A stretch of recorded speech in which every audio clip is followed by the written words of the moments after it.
see, my workout. I guess it means Good now. So I'm fucking and that kind of play. That helped them. Here's all. That's. What was I saying? Okay. She's saying. Anyway. good afternoon, Beavercreek Rotary. How we all done today? Real good.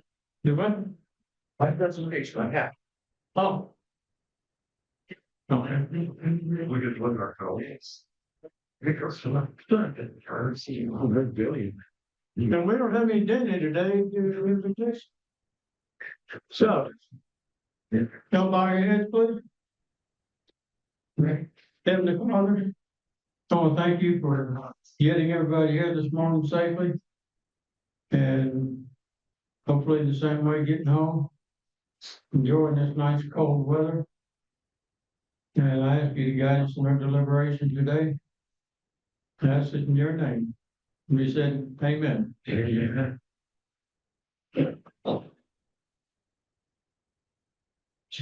Oh, there it goes. Hey, Jeff. So, but there's more. We are currently 55% today. Not too shabby. We've got a couple of guests. Joe, would you like to introduce your guest? Yes, Adam Horseman, he's from the Beavercreek Rotary. And then Pete's not even here yet, but guest of Pete Landrum is Monica Jones. Everybody here somewhere. Oh, she's getting. Sorry. And then Brian's guest. Oh, we forgot your first name. It's Ian Calley. Ian Calley, looking to join our club from the Chillicothe Rotarian now. Right. Moving back to the area. Oh, welcome. And my lovely bride, Karen. Well, welcome to y'all. And the Sergeant at Arms reports. We'll not be done today because we have no Sergeant at Arms. Well, I'll tell them you got a slap anyhow. Happy bucks. We have any happy bucks? Oh, good.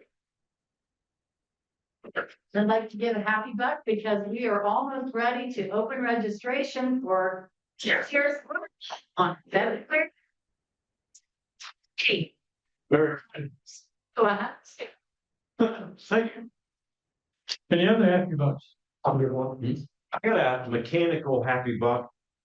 My truck was in the shop a couple weeks ago, spent $1,000 getting the steering fixed. A week later, I was driving down the highway and it was shaking something awful. And I thought, oh man, this is going to be another $1,000. So I called the place and they said, you probably have ice in the wheels. It throws the balance of the rims, it throws the balance off. He said, put it in the garage, get the heat on. I did. An hour later, it was driving great. I was thrilled. That's an interesting thing. My happy buck is because Chris, our sergeant, is not here, and I apologize about that. But we had another water main break to go up to a house and help fix, and so my happy buck is that he's not here. He's doing some good work. I also want to thank Adam Horseman because Adam called Chris on Monday, right after the big snow, and one of his customer signs now had a big flood. So we were able to get out there right away and get them hooked up with some dry out cleanup. So thank you. Thank you. Well, we need to get these breaks maybe on Thursday. I tried asking if they could not have right election, but we can only do so much. I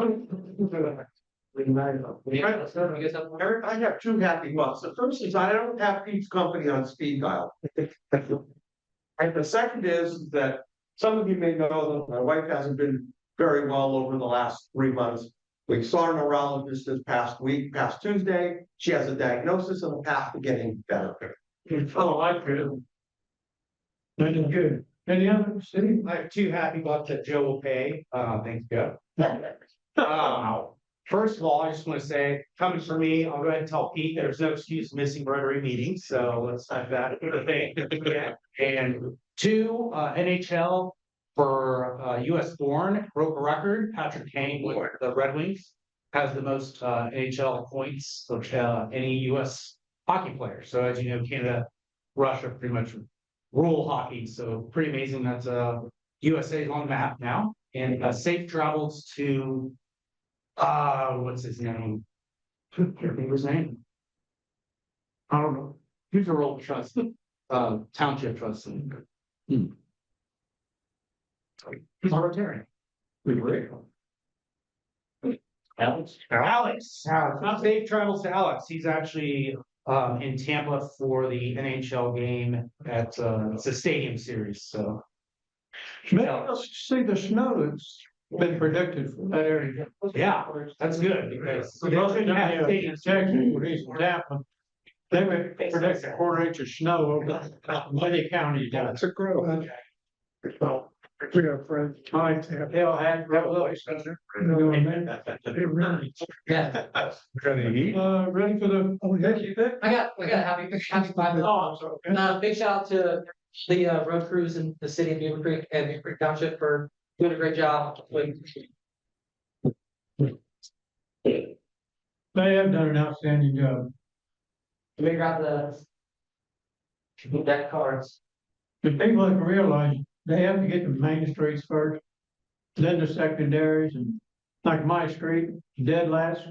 But it's the way it goes. We'll draw. Things all I shoot. So that's why you're rolling. I'm not close. That's her. Cool, yeah, thank you. If he wants. It's that time. The last three numbers are 287. Right there. Oh. What am I drawing for? What is the box? Right. Diamonds. Shake it out. Yep. One of those. Yeah, Angel, get out. Who's missing? Pot grows. Yeah. Mike Rose. Thank you. I know y'all know where the money goes. It's for our Christmas basket at the end of the year. The R50% that is there. You had a better chance. I did. Great. You'd ask for a couple minutes to talk about Ronald. Did you have to come up?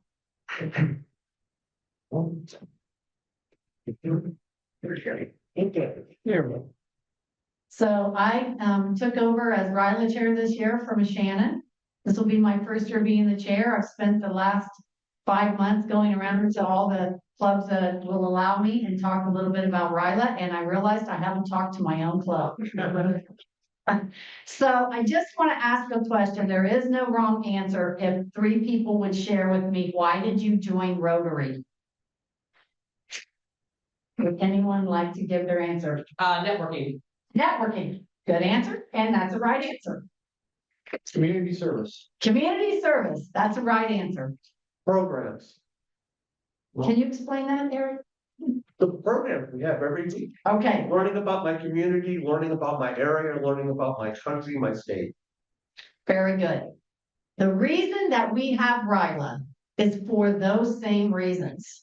We are building future Rotarians by allowing students of the same age from different locations around our district and from different countries to network, collaborate, serve their community, learn where the need in their community is, build camaraderie, and change the world, just like we want to do.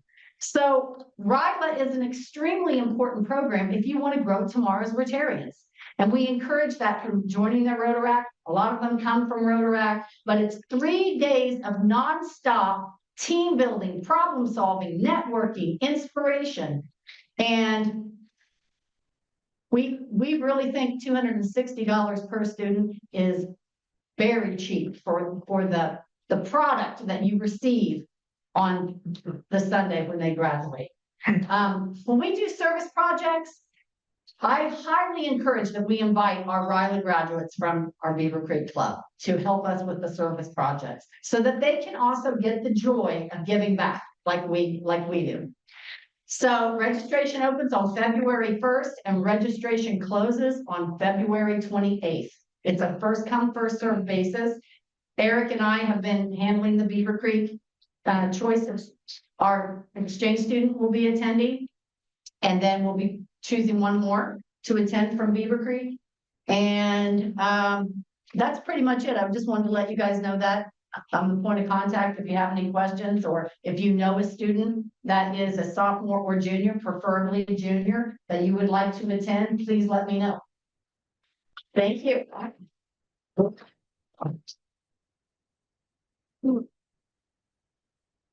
want to also mention about a golf outing on May 15th. 26 at 9 a.m. It's going to be right here. If you want to join, there's some pamphlets on the table, or we'll get you one if you don't have one. And please join us. It's a good time. Eric? You said you needed a minute and a half? What? Yeah, I'm gonna, hopefully I can make this work. And,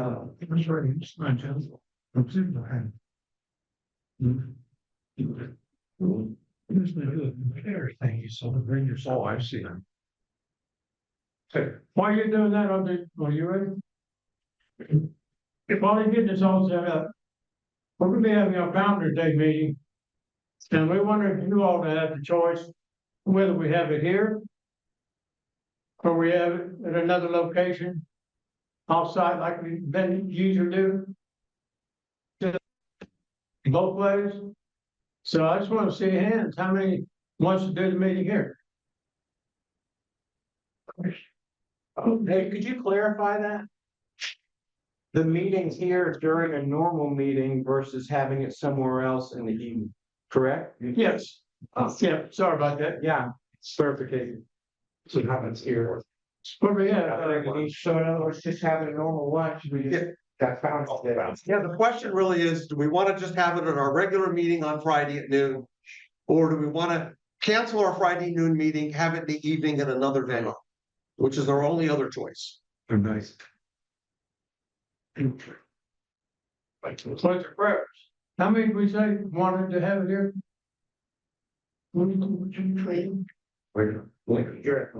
So have it here at lunchtime. It is May. 8:12 or something. Lunch?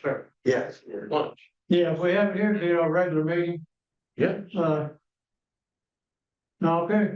How many opposed to having it here? Having an evening, right? Having an evening. 30 Evening. Evening. evening. Looks like evening was. Okay, I guess evening, we'll do it that way. Sure. Okay, hopefully the sucker works.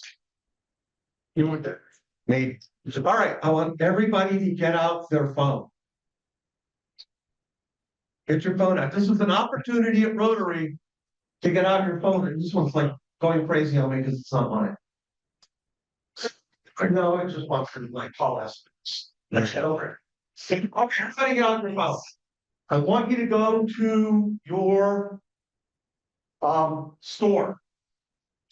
Go to the store.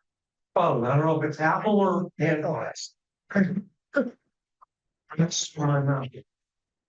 Slideshow. What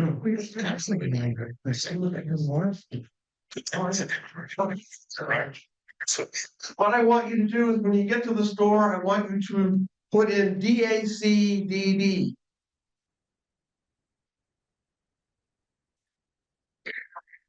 When you get there, I want you to see the application called Ignite. And I want you to download it. It's a free download. And now I'll show you why we're doing that. So Ignite is a free program now. Well, it costs money. DACDB has to get paid for it. But the district paid for every Rotarian every Rotary Club in our district to have Ignite. And so we have Ignite, and we need to learn why we want it. Ignite. What's Ignite? Okay, so when you get to Ignite and you open it up, you'll see this screen to log in. What? Can you see my pointer? I don't know. Okay, so log in. So you'll put in your DACDB username and your DACDB password and log in. When you log in, click Remember Me. And after you log in, when you're starting to log in, you can also use facial ID. The good thing about facial ID is the phone will recognize your face and you won't need to remember your login passwords. So you'll be able to get in. Why do you want to get in? Well, here's the next screen. You put your stuff in, right? Your name, your password. Remember me. Most of you use an email address. I don't like having to type out eric.marcus@mindspring.com. It's too many letters. I just use eMarcus to get in. You can change it yourself. I'll teach you how to do that later. Then you click login. Come on. You click login and you come here to the home page. Yeah.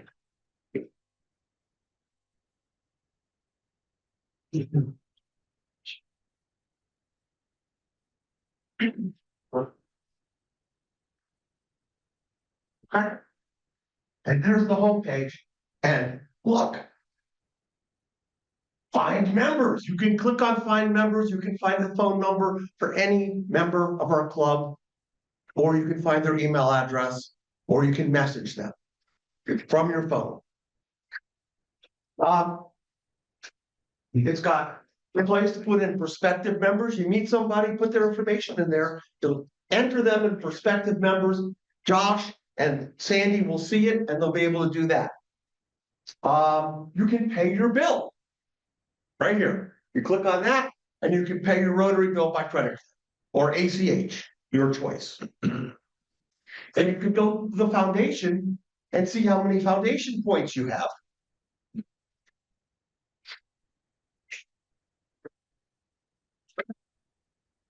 So that's what you get when you look for members. And you click on their name, or you can scroll down the list, and then you can contact them. That means you don't have to call me on the phone or send me a text or an email saying, do you have so-and-so's phone number? You've all got it, and all have access to it. That makes my job a lot easier. Thank you. You can pay your bill. See, I already paid my bill, so it says 0. If I hadn't paid my bill, it would have said $287. Yes, sir.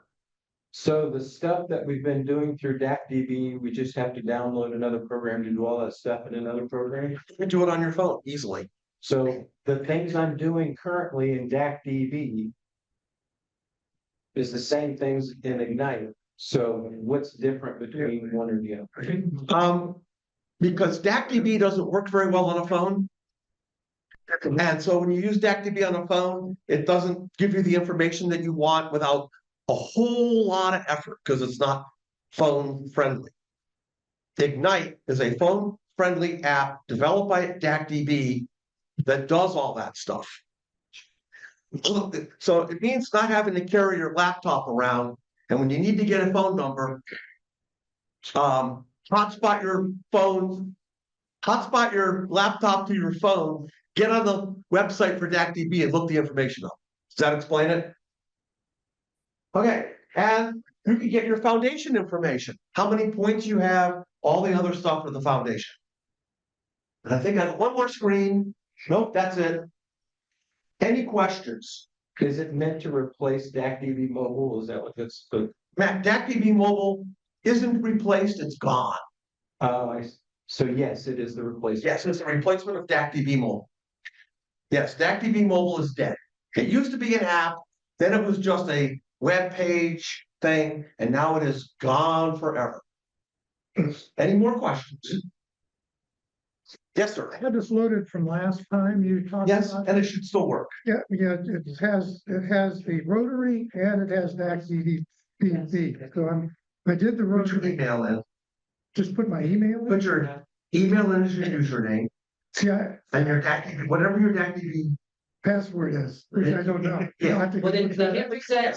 Yes, Eric, tell them they can hit reset password and do it from, they can do it right from the app. sorry? What they can do is, so if, obviously people forget their passwords, I'm just guilty. But right underneath it, there's the forget your password. So as long as you have your email, which is tied to your Rotary account, then you hit forget password and then you go to your email and it will give you instructions how to reset your password. And then you can log right into the Ignite. Does that make sense? Yeah, see here? Forgot There it password? is. Yep. You can click there, it'll send an email to you, then you can take that email and use it to log into Ignite, Center for Facial ID. We're all old, we forget a lot of things. The phone will not forget our face. And the thing is, if you don't remember what email it is, because like some of us, I know you have multiple emails, and you don't remember what email you set up, what's on your My Rotary. And like, if you type in an email that you think it is, you forget password, and it doesn't show up in your inbox, that means it's not the correct email. Try another email. Or go to your mailbox, your mail app, inbox and see where the weekly notices come There you from that sends us out every Wednesday. That's the email to use. I saw a hand over here, Mr. Brown. Yeah, so as far as paying the bill, I think there was like a, then, or a link, is that gonna be different now? Well, it's the same thing. Okay. Because you're logged in, when you click pay, it takes you right there. As opposed to having to use the link in the email. You can use either one. Both work. By the way, thank you very much for paying your bills by credit card. While it costs the club a little bit of money, I get paid a lot faster and I do less work. Any more questions? Yes, sir. I was just gonna say that I love that new method that you have to just click on your bill and pay it by credit card because it's very user friendly. Yeah, and keep in mind that your club is budgeted about $200 a year to pay for paying by credit card. Because it costs us money, but we absorb it. Any other questions? I speak Chinese better than this. Program is yours. Thank you, Eric. Oh, hey, one more thing, sorry, just to piggyback off this. When you go back to the homepage, if you scroll like left to right, you'll be able to see like people who are in our club that have birthdays, anniversaries. There's a tab as well in that app. Very good. We gotta do elections today too, right? Here's something to do. Yeah, something to do this afternoon. Get out of trouble. One more item of business here before we get to our main speaker. We still have to vote on the board of directors for the next Rotary year. Amanda Hayes, Sandy Brubaker, Kenzie Blair, Greta Baton, and Jonas Helper are the candidates. And there's been no other nominations. Could I have a motion to elect by acclamation? Motion. Second. Any discussion on that motion? All in favor? Aye. Opposed? All right. There we go. Mike. Got you busy. That's all right.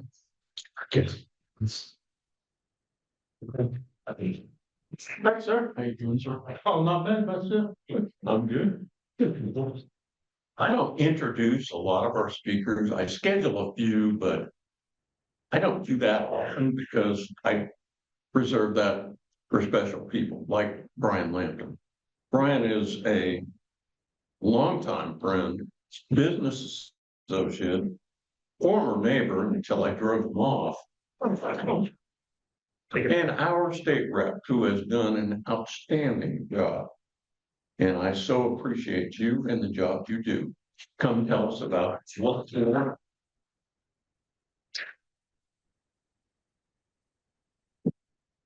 Well, good day, everyone. I gotta get the cheaters on. So we didn't have a sergeant, so I did bring a couple of few funnies. What do you call, where is it? What do you call an unsuccessful lawyer? Senator.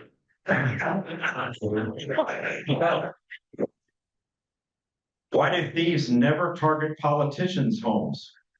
Professional courtesy. If Chuck Norris was president, he would protect the Secret Service. And my favorite, it's so cold outside. How old is it? Thank you. It's so cold that politicians have their hands in their own pockets. Yeah. All right. First of all, I want to thank every one of you for your support over these last 3 terms. It's really an honor to serve and work with you guys. I have filed my petitions for my last term. So if it's true, if elected, 27, 28 will be my last General Assembly. So my priorities in no particular order is to protect and help Ohio's single site largest employer, Wright-Patt Air Force Base, including our military and veterans, which also includes the civilian businesses that support the Department of Defense here in Ohio. I'm the House Chair of the Insurance Committee, imagine that. I'm also the House Chair of the Business First Caucus. Now, when you hear that term caucus, that's a House and Senate group, all right, of interested folks, like we have a Veterans Caucus and so forth. The Business First Caucus is headed up by Senator Lang, and in the Senate, myself in the House. It has a lot of goals. The main goal, in Ohio, we've been losing population, which when you lose enough population, you lose congressional seats. So over the last many, many years, Ohio has done nothing but lose congressional seats. The goal of the Business First Caucus is to attract so many businesses to Ohio that we actually gain a congressional seat. So our population's increasing, and then hopefully we'll have that. But that's one of the goals. I was recently honored to receive the NFIB Guardian of Small Business Award. And as insurance chair, I basically am looking out for Ohio's 4th largest industry. Some of the things that I've recently done, I sponsored a bill that allows active military to participate in first-time buyers savings rates. So basically, in conjunction with the state treasurer and participating banks, folks who haven't bought a home yet can set up a savings account, and then whatever the bank's going to pay them, through the treasurer's office, they get a 3% bump on that interest to save for that first home. And we passed the bill before I got there, but what we realized was that we did not include active military. So the bill that we passed will now include active military. Last February, in our transportation budget, we changed the requirements on how do you get your driver's license. A lot of hours were added, instructional times, things like that. We were told that we would work with our foreign allies. A lot, folks know around the base, there's a lot of foreign allies that come in, and they're stationed at Wright-Patt 1-2 years at a time, and their families come here too. We were told that they would be okay, they would not have to be included in this new driver's license requirement. Well, we were told wrong. So my friend, Representative Colonel Willis, gets a call from a 4-star general at the base saying, hey, dude, we got a problem with this new driver's license requirement, and it needs to be fixed with much haste. So when a 4-star calls you and says that, you go, okay, well, we in Ohio in the legislature don't really do anything with much haste. But we did on this one. So Colonel Willis and I sponsored a solution that included an emergency clause. For those of you that know, you have to have over 60% votes to have an emergency clause. What the emergency clause does basically is once the governor signs it, it becomes law. There's no 90-day waiting period after he signs it. So we did get that enacted, and it was with much haste, I might add. We passed a comprehensive energy bill that will make Ohio much more competitive for new business to come here. You hear talk about these data centers. These data centers require a great deal of electricity. And so, as most of you know, there's a capacity, a grid problem, especially during peak times. Well, a lot of the things that this bill does, one of the things it does is it'll allow these either companies or manufacturers to build their own power plant and generate their own power and then sell it off to the grid if they don't use it all, which before that they were unable to do. We also believe this will perhaps, it makes Ohio much more competitive in the Midwest. We also think it'll help the possibility of bringing someone here to invest in building a power plant in Ohio. SB 56, this is the marijuana hemp bill. This thing was very, very highly contested, even within our own caucus. So, the public passed it a couple of years ago. We tried a few times to get something done. We didn't. We got it done this time. So SB 56 regulates the growing, production, distribution, and sales of all the products and labeling and licensing. All right. Some of the things in the bill, this is a big one, some of the things in the bill is that no smoking marijuana in public places. There's a limit on how many plants you can have in your residence. There's a expungement of those folks that have prior possession convictions. The definition of hemp and marijuana are now the same. It all has to do with the THC content. So if there's more than 0.4 milligrams or whatever it is, then it's considered intoxicating. Now, and if it is intoxicating, they can only be distributed through the dispensaries. Okay, the licensed dispensaries.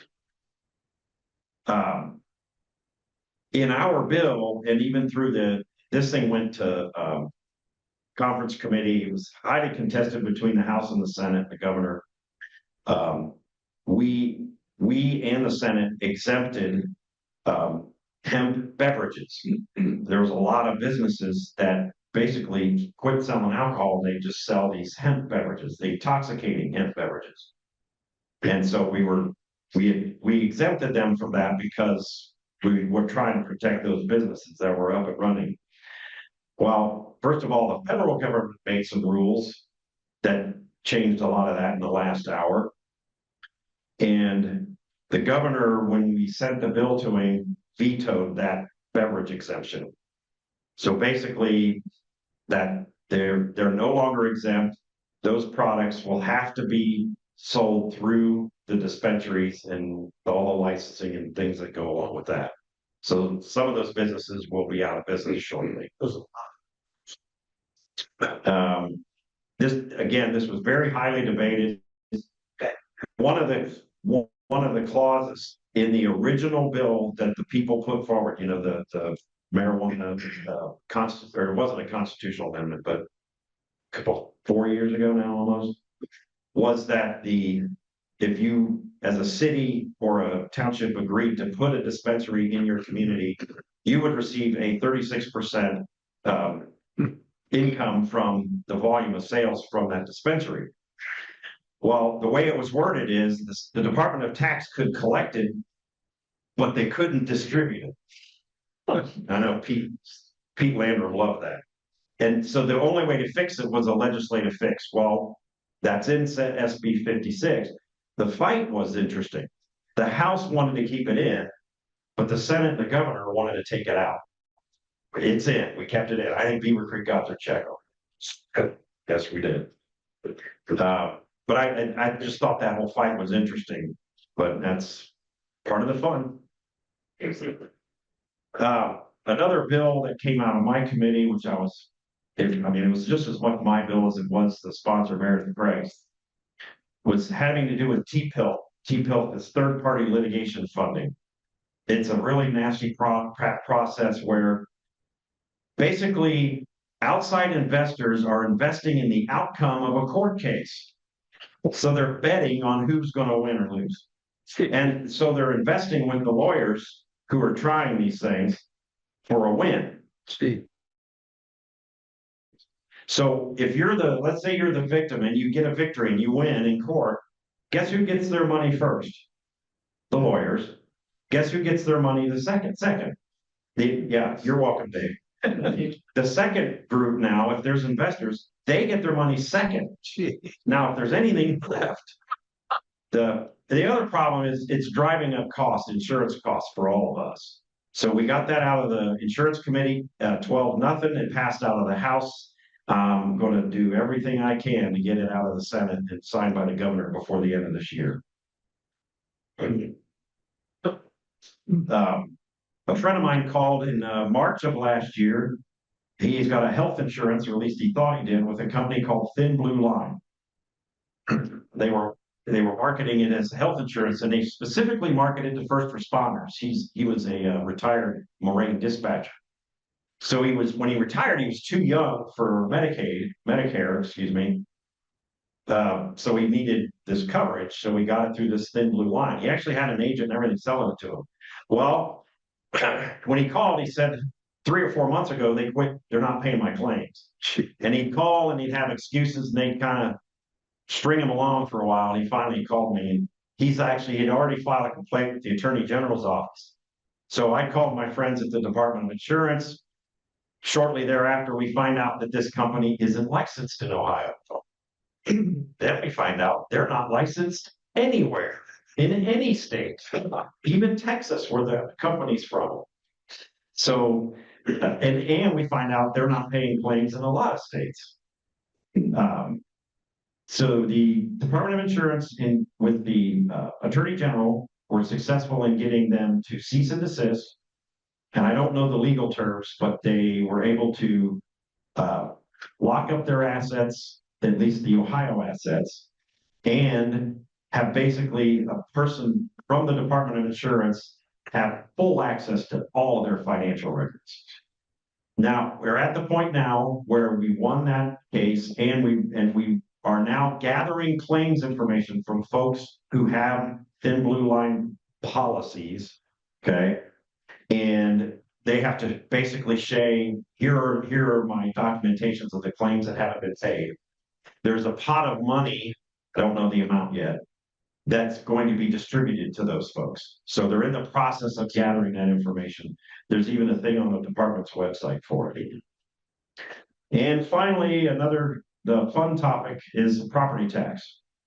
We passed several very sweeping property tax measures. I left some things on the table that summarize a lot of the work that we did. I don't want to get through, there's 3 pages of stuff there. $3 billion in property tax relief. So what happened? Well, the biggest thing was, in Greene County, our taxes, our property tax, our home values went way up, right? Huge increase when they did the reevaluation, remember?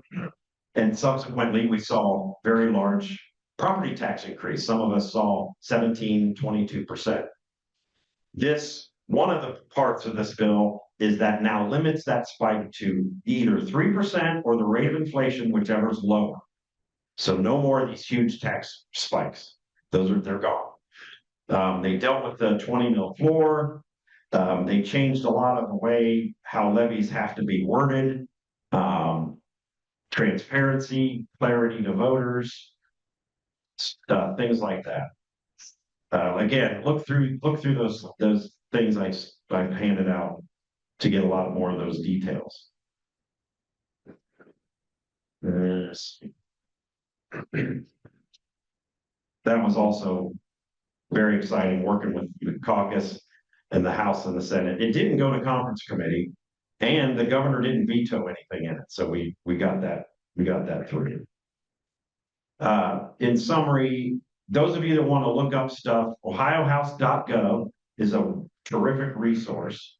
You can look up members, you can track bills, you can see committee meeting notices. They have a really nice, the Legislative Service Commission has a nice bill summary, so you don't have to read the actual text of the bill. I always go to the bill summaries to show you what this bill does or if it's passed in its current form.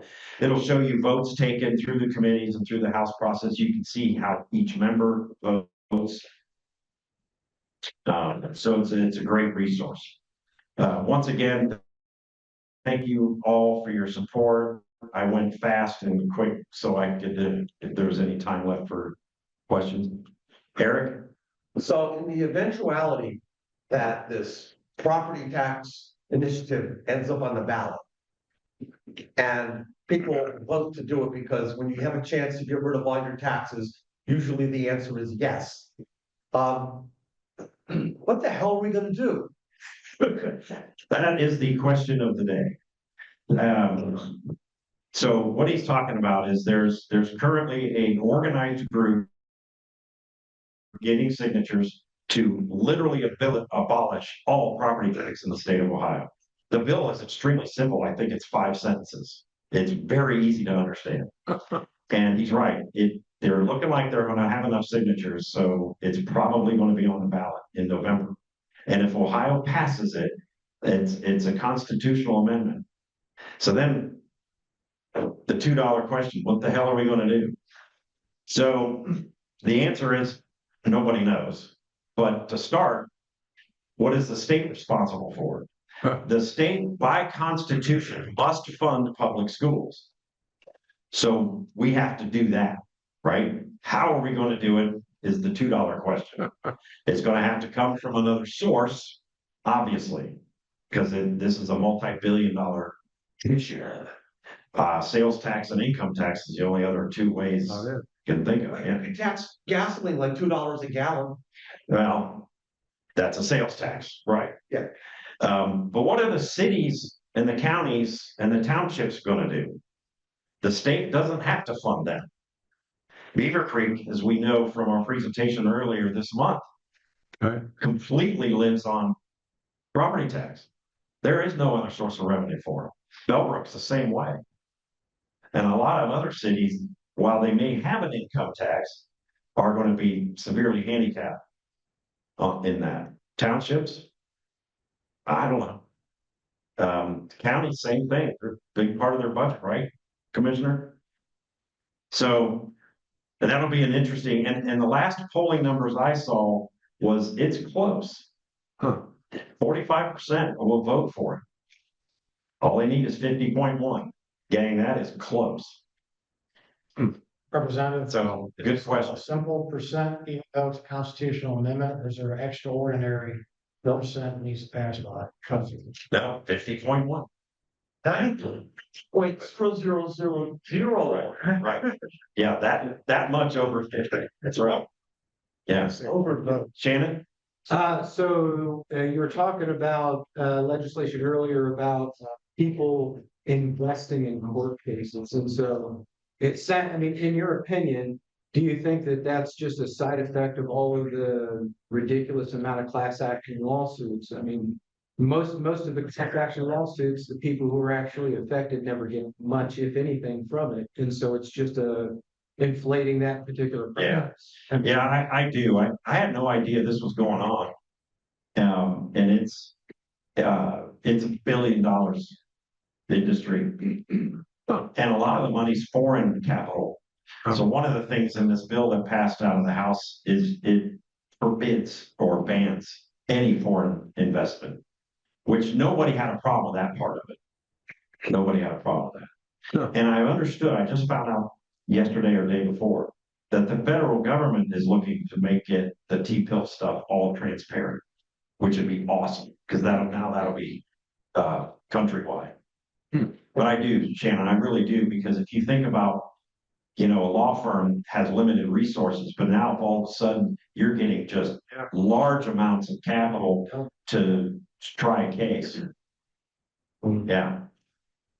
On the property tax thing, is it literally all property taxes or is it just limited to residential? All property tax. Like I said, it's like 5 sentences. It would abolish all. So commercial business, any property that has a tax, gone. Yeah.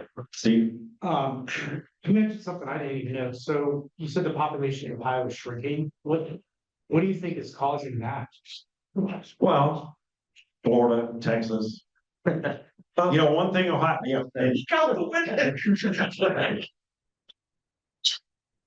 You know, I say, like, no, yeah, one of the things that we have done, the big thing we recently passed, the last budget we did, is we set an income tax flat. That's for making Ohio more competitive, at least regionally. Again, the whole point of attracting the businesses here is now the workers are gonna have to come here. They don't have to, but they're going to live here. I think over the years, it's been tax policy, and weather. And then, as far as, so you said your main position is to protect right pat and obviously Ohio's biggest employer. Do you see, and if you do see it, what committees are you on or possibly working on if a sequestration were to come back? To right pat? Well, I do sit on the Veterans Committee, that would be a federal order that we wouldn't have any control over, other than to pass a resolution that we don't like it. Yeah. All that stuff's federal. But we do everything we can in Ohio to make Ohio DOD friendly, veteran friendly, because we want more missions to come to Right Path. Because I remember they put a committee together, I believe, in 2012 or 13, where that committee's job was to try to figure out, okay, we're going to lose jobs, so where we probably sacrifice it, as opposed to then just coming, the federal government and cutting it. Well, and you're right, and that was, I forget what it's called. You're talking about, BRAC. We don't have a organized structural BRAC committee, but honestly, working with the local county folks, the federal folks, we are always working on this stuff. And the big thing, our biggest help is the DDC. All right, they're the regional business development, and their biggest focus, right, is Right Back and all the businesses around it. So we sort of already have a built-in organized BRAC process and situation now. One of the big things that the Department of Defense wants is SCIF space, which is that secure stuff for research and development. The two problems: one is it's very expensive. If say the Air Force wants to build SCIF space, it takes them about 10 years from start to bid to getting it done, where a developer can do it in 1 year.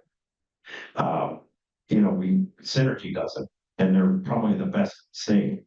The hang up is getting it approved. They'll have it built and it'll sit empty for 1.5 years, waiting for the guy to come out and say, yes, this is SCIF space. And there's nothing we can do about it. I've asked, I've begged, I was like, we got to speed this process up. It's taking too long.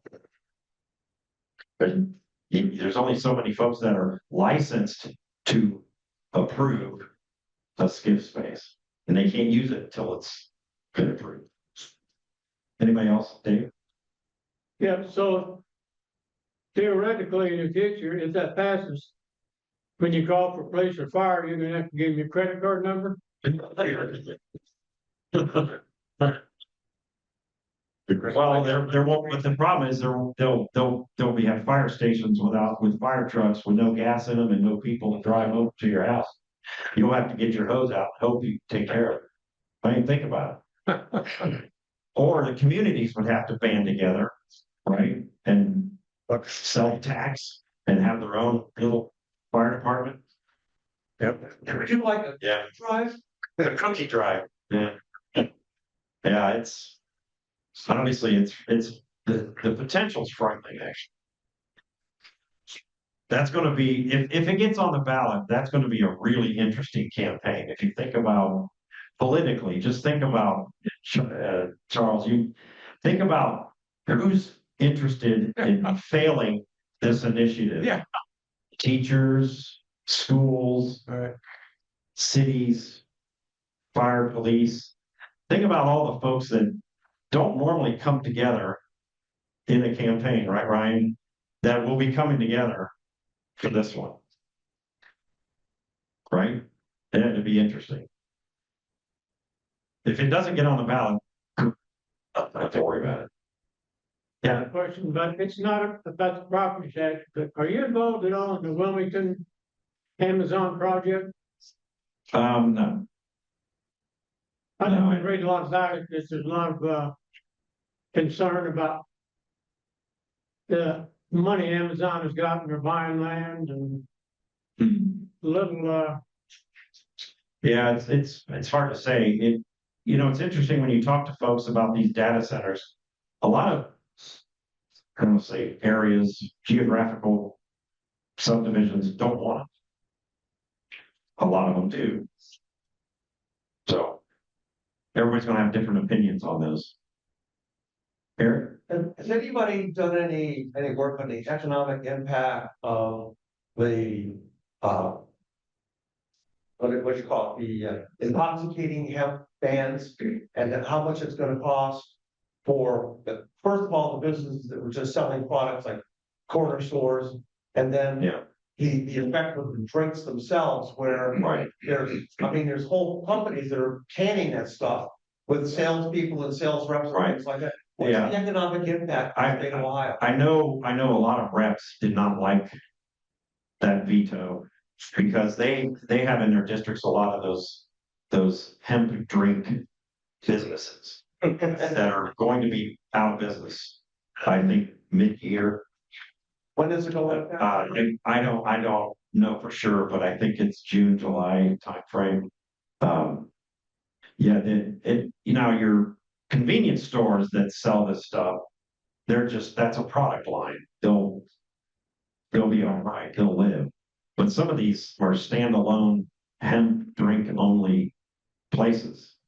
Some are canneries, right? They make the product, they can it, yeah, I don't know. they Yeah, can it, yeah. and have sales reps who go out and sell it. Yeah, a lot of those other places are national, so they'll have to leave Ohio, or do what you can through the dispensary. You'd still do it through the dispensary, but that's going to be the only thing is through the dispensary, or knock the THC content to below intoxicating, which probably won't be any fun for them, but right? I mean, it is what it is. Anybody else? Any other questions? Cool. Thank you, everybody.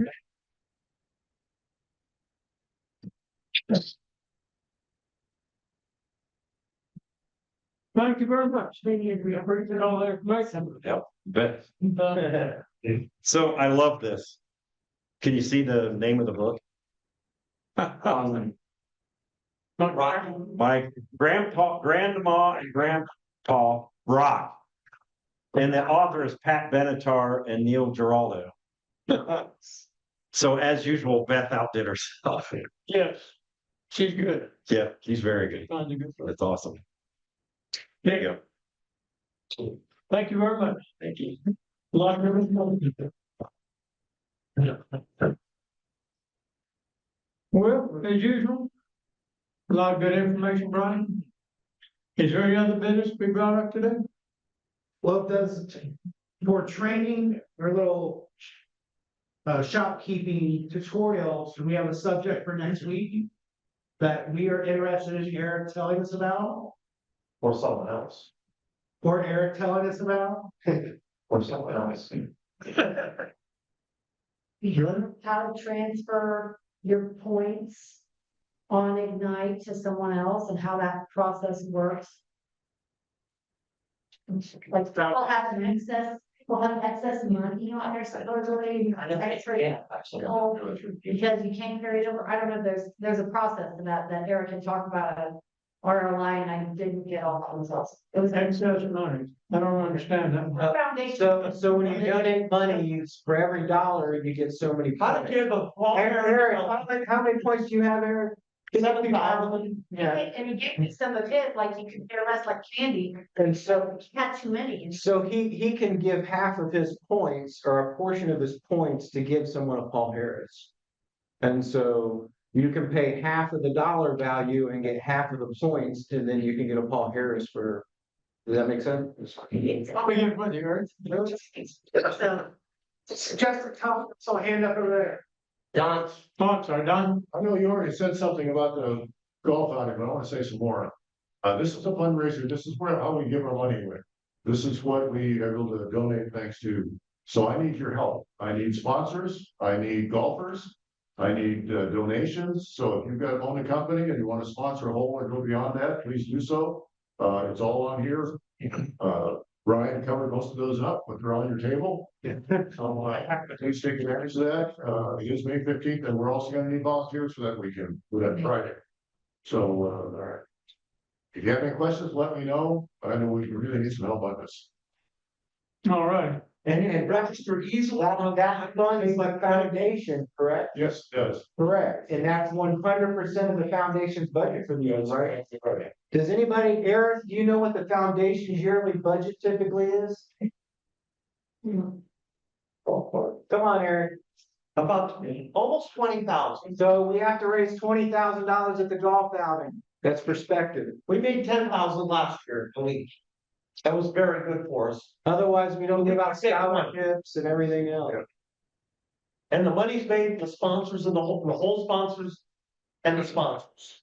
That's where the money's at. So if you want to be a whole sponsor, just speak up. It's all on there. QR codes there, you can do it online. Oh, okay, cool. Anything else? You all right with the pledge of allegiance?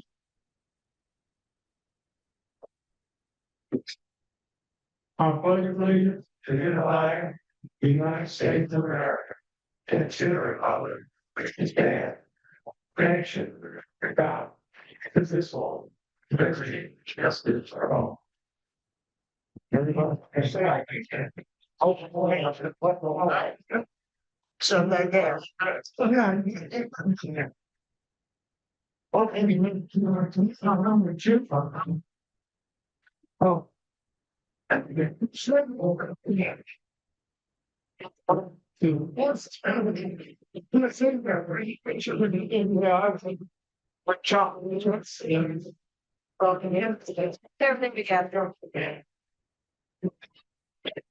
Bye.